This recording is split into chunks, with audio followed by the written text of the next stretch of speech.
L-MCAST, b'koordinazzjoni mal-professur Aldo Drago, organizza l-konferenza Connect fejn ġew diskussi l-passi li jmiss għall-ekosistema tad-dejta marittima ta' Malta. L-avveniment ifoka fuq sistema nazzjonali biex tissimplifika l-osservazzjonijiet marittimi għal skopijiet ta' monitoraġġ, servizzi tal-ekosistemi, riċerka, industrija u sigurtà.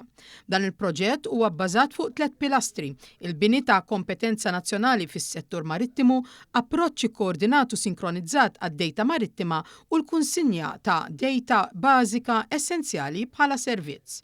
Is-Segretarju Parlamentari għaż-Żgħażagħ Riċerka u Innovazzjoni Kita Zoppardi saħaq dwar l-importanza li Malta taħdem lejn pjan nazzjonali li jżid il-valur, isaħħaħ l-ekonomija blu u jservi soċjetà bbażata fuq l-għarfien. Aħna bħala gvern kommessi li nibqgħu nagħtu s-sapport tagħna anke finanzjarju lil diversi proġetti ta' riċerka oħrajn li huma relatati mal-baħar u l-oċean. Il-konferenza laqgħet aktar minn 70 partiċipant b'dawk internazzjonali jagħmlu hekk b'mod virtwali.